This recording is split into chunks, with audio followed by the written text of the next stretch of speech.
Okay, so hello everyone. Now we are starting the second part of the editorial. Okay, so now beyond the rhetoric by both sides, beyond the rhetoric is a noun. It means कि extra वैगेंट जो language या फिर जो बहुत effectively जब हम किसी भी चीज़ को सजा धजा कर या फिर इस तरह से करते हैं कि वो दूसरे को इम्प्रेस करे, परसुएड करे, तो उस चीज़ को हम रिटरिक बोलते हैं, ठीक है ना। जैसे हम बोलते हैं एक्स्ट्रा वैगेंट लैंग्वेज, ठीक है, जैसे हम बोलते हैं extra वैगेंट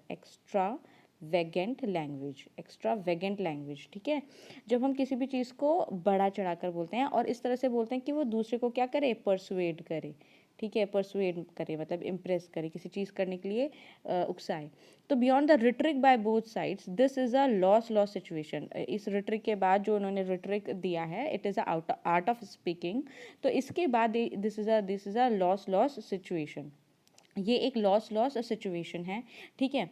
loss means situation in which each party could end up as losers in the event of conflict. कि जब भी हार जब दोनों की होनी है, तो उसकी भी हार होनी है, उसकी भी हार होनी है, and in which civilians are taken hostages. और इसमें सिविलियंस का they are taken hostages is a phrase. Hold करना हॉस्टेज या टेक करना हॉस्टेज, इसका मतलब है किसी को भी बंदी बना के रखना, तो या विक्टिम बना के रखना। तो यहाँ पे civilians they are taken hostages. Hamas rockets do not distinguish between Israel civilians and soldiers. Hamas rockets ने तो डिस्टिंग्विश नहीं किया ना इजराइल सिविलियंस और सोल्जर्स के बीच में, उसमें एआई थोड़ी ना लगाया। While the iron dome defence system neutralise most of the rockets. और वाइल जो आयरन डोम था उसने न्यूट्रलाइज करा बहुत सारे रॉकेट्स को, जो उसका डिफेंस सिस्टम है। सम एक्चुअली हिट इजराइल्स पॉपुलेशन, लेकिन कुछ ने एक्चुअली हिट किया इसराइल के पॉपुलेशन सेंटर्स को। किलिंग सिविलियंस को किल किया है, and raising concerns for the country rulers. और रेजिंग कंसर्न्स मतलब चिंताएं जो हैं वो बढ़ा दी हैं, ठीक है ना। क्लियर है इतना? ओके, तो फिर इसके बाद है Israel is in fact witnessing a twin crisis. तो इसराइल में क्या हो रहा है, ट्विन क्राइसिस हो रहा है, ठीक है ना। दो क्राइसिस इस तरह से इसराइल में हो रहे हैं। किस तरह से? While the conflict with Hamas is escalating into a land attack.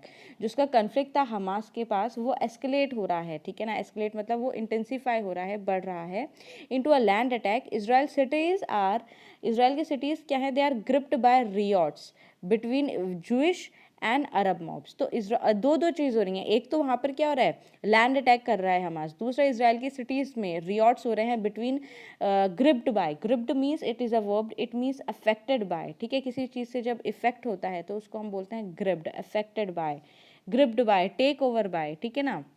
रियॉट्स between Jewish vigilantes, Jewish के जो विजिलांटे हैं। Vigilantes means it is a noun, it means जो खुद से ही अपने आप बन जाते हैं ना लोग और पनिश करते हैं। मैंने एक मॉब लिंचिंग के केस में भी बताया था कि जब खुद से ही अपने आप को लीडर बन जाना रिलीजियस ग्रुप का, और अपने आप ही क्राइम पनिश करना लोगों को। जैसे कि कोई सारे ब्राह्मण मिलकर एक ग्रुप बनाया और जो ऐसी एक्टिविटीज़ कर रहे हैं जो उनके एंटी हैं, उनको पनिश करना, तो वो ग्रुप क्या कहलाया जाएगा, विजिलांटे कहलाया जाएगा। ओके, तो इजरायली सिटीज़ आर ग्रिप्ड मतलब अफेक्टेड बाय द रियॉट्स हो रहे हैं, मतलब दोनों के बीच में जो है झगड़े हो रहे हैं, जूइश विजिलांटे और अरब के जो मॉब्स हैं। जो लार्ज ग्रुप है या क्राउड ऑफ पीपल को हम मॉब्स बोलते हैं, इट इज़ अ नाउन, ठीक है। डिसऑर्गेनाइज्ड मॉब, जब वो डिसऑर्गेनाइज होता है तब हम उसको मॉब बोलते हैं। द रियॉट्स प्रॉम्प्टेड, रियॉट्स ने प्रॉम्प्ट किया है। Prompt is a verb, it means उसने कॉज किया है, उसने कॉज किया, परसुएड किया, ठीक है। कॉज किया, परसुएड किया। President Rivlin to evoke fears of a civil war, कि प्रेसिडेंट प्रॉम्प्ट किया, उसने परसुएड किया और प्रेसिडेंट रिवलिन को कि वो इवोक कर दें कि डर है सिविल वॉर का। Evoke means it is the verb, it means जब भी किसी को इन्वोक कर देना, स्टिमुलेट कर देना, कि स्टिमुलेट कर दिया उन्होंने, स्टार्ट कर दिया इवोक करनी, इन्वोक करनी, कि फियर है सिविल वॉर के। And the government to declare state of emergency in some location, और गवर्नमेंट जो है वो स्टेट ऑफ इमरजेंसी करने वाली है, ठीक है। Including the central city of the lord में भी, ठीक है। This is the most serious law and order crisis Israel is facing internally. अब तक का ये बोल रहे हैं कि मोस्ट सीरियस और लॉ एंड ऑर्डर क्राइसिस है जो कि इसराइल फेस कर रहा है इंटरनली।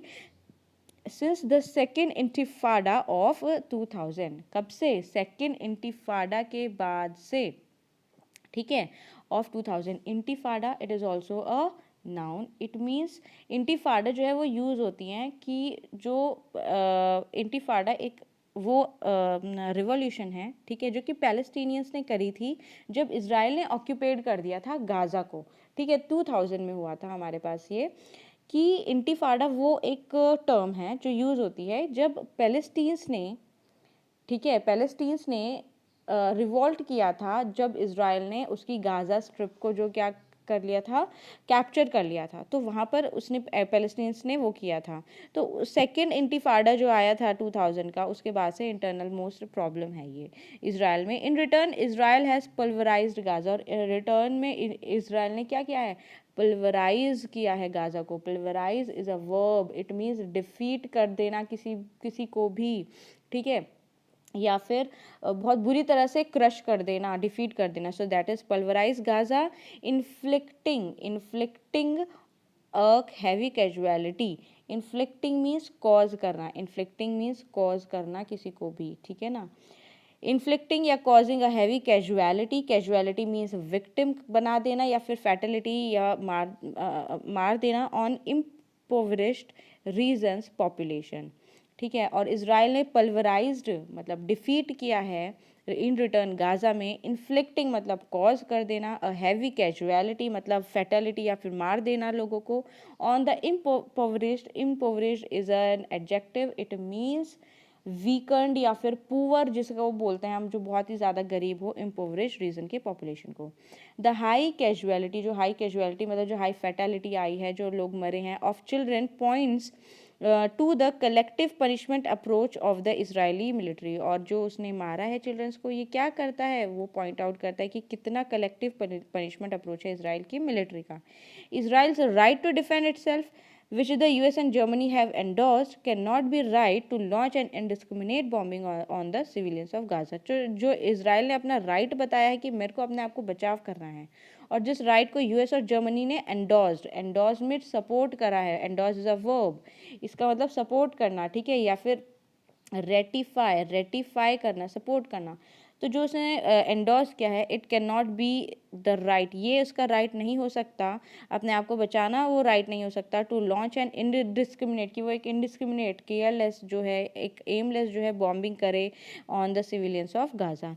द इंटरनेशनल कम्युनिटी जो है, स्पेशली जो यूएस है, which is a close ally, ally is a noun, it is a very important word, it means ally means जो कि एक स्ट्रेटेजिक पार्टनरशिप में हो किसी भी कंट्री के साथ, ठीक है ना, स्ट्रेटेजिक पार्टनरशिप में हो, रीजन वाइज जो पार्टनरशिप हम उसे बोलते हैं स्ट्रेटेजिक पार्टनरशिप, या रीजनल पार्टनरशिप जो कंट्री के बीच में होता है वो। तो जो इंटरनेशनल कम्युनिटी और जो यूएस है वो क्लोज अलाई है इसराइल की, शुड पुट प्रेशर, उसको प्रेशर लगाना चाहिए on both sides to cease the fire, कि ये आग बुझा दो, सीज मतलब स्टॉप, होल्ड कर दो ये फायर जो लगी है, they should do it sooner than later, ये बहुत इंपॉर्टेंट है। देखिए इसी तरह से एडिटोरियल में कितने सारे जो है आपके फ्रेज आ जाते हैं, ईडियम्स आ जाते हैं बहुत सारे, जो कि नॉर्मली हम वीडियोस में नहीं पढ़ते हैं। तो they should do it sooner than later मतलब उनको सून करना चाहिए विदाउट एनी डिले, ठीक है ना, जल्द से जल्द। सूनर दैन लेटर का मतलब होता है without any delay, as every day, क्योंकि हर day dozens are been killed in the bombing, क्योंकि बहुत सारे लोग जो है बॉम्बिंग्स में किल हो रहे हैं, ठीक है, तो हर जगह क्या है, प्रॉब्लम्स हो ही रही हैं, ठीक है। तो यहाँ पर ये वो हमारे पास वर्ड्स थे। अब एक और बार हम जो है ये सेकंड में जो वर्ड्स आए हैं हम इनको रिवाइज कर लेते हैं, ठीक है। Okay, rhetoric is a noun, it means art of speaking very effectively and with a very extravagant language, ठीक है, that is mean to persuade someone, जो कि persuade करे। लॉस सिचुएशन मतलब दोनों जगह हार, दोनों की हार, ठीक है ना। आर टेकन होस्टेजेस मतलब बंदी बना देना, ठीक है, किसी भी इंसान को, to keep someone as a hostage, ठीक है। डिस्टिंग्विश मतलब डिफ्रेंशिएट ना करना, ठीक है। फिर इसके बाद है न्यूट्रलाइज्ड मोस्ट ऑफ द नॉकेज, न्यूट्रलाइज मतलब कैंसिल आउट कर देना, न्यूट्रलाइज कर देना, ठीक है, इफेक्ट को काउंटर बैलेंस कर देना। फिर उसके बाद है ट्विन क्राइसिस, दो क्राइसिस हो रहे हैं। एस्केलेटिंग मतलब इंक्रीज करना, स्ट्रेंथनिंग करना। They are gripped by, grip is a verb, it means they are affected by, ठीक है ना, they are take overed by, ठीक है, उन वो अफेक्टेड हैं by the riots between the vigilantes. Vigilantes is self appointed group of people which who punish people, ठीक है।